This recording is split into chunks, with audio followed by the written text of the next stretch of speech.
दोस्तों एक बार फिर से स्वागत है आप सभी का आपके अपने favourite English learning channel scholar English पर। मेरा नाम है दीपिका कुमावत और मैं इस चैनल पर वेरियस कॉम्पिटिटिव एग्जाम्स के लिए इंग्लिश सब्जेक्ट टीच करती हूँ। तो बेसिकली आज के इस वीडियो में हम डिस्कस करने जा रहे हैं वन वर्ड सब्स्टिट्यूशन। तो चलिए और ज़्यादा देर ना करते हुए बढ़ते हैं हमारे वीडियो की ओर और जानते हैं कि आज का हमारा सबसे पहला वर्ड कौन सा है। तो हमारा सबसे पहला वर्ड है ऑर्थोपेडिशन। ऑर्थोपेडिशन का मतलब होता है doctor that treats illness of bones, यानी कि हड्डी रोग विशेषज्ञ। यानी कि ऐसा डॉक्टर जो हमारे बोन से रिलेटेड बीमारियों को ट्रीट करता है, उनका इलाज करता है, ऐसे डॉक्टर को कहा जाएगा ऑर्थोपेडिशन। देन इसी के साथ हम आगे जाएंगे हमारे नेक्स्ट वर्ड की ओर और जानते हैं कि इसके बाद हमारा अगला वर्ड कौन सा है। तो इसके बाद हमारा अगला वर्ड है एरेबल। एरेबल का मतलब होता है a land fit for growing crops, यानी कि जोतने बोने योग्य। यानी कि ऐसी ज़मीन जिसमें जो है वो फसल बनाई जा सकती है, ऐसी ज़मीन जिसमें जो है वो जोती जा सकती है, बोई जा सकती है, जिसमें क्रॉप्स ग्रो किए जा सकते हैं, उसे कहा जाएगा एरेबल। देन इसी के साथ हम आगे जाएंगे हमारे नेक्स्ट वर्ड की ओर और जानते हैं कि इसके बाद हमारा अगला वर्ड कौन सा है।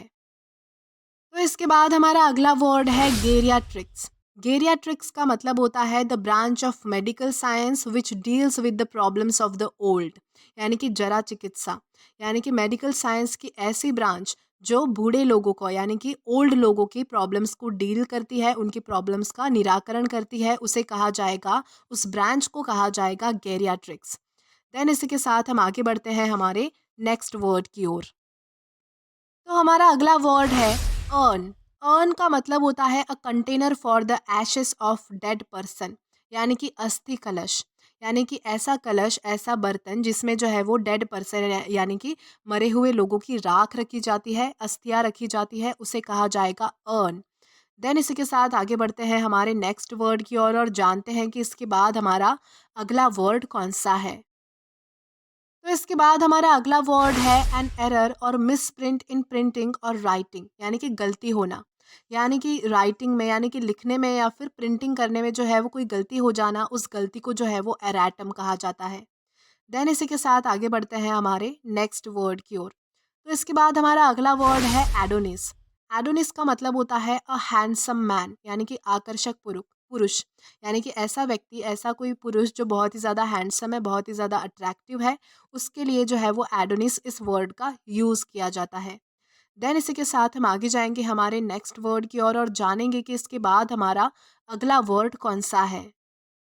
तो इसके बाद हमारा अगला वर्ड है मेटलर्जी। मेटलर्जी का मतलब होता है art of working with metals, यानी कि धातु कर्म।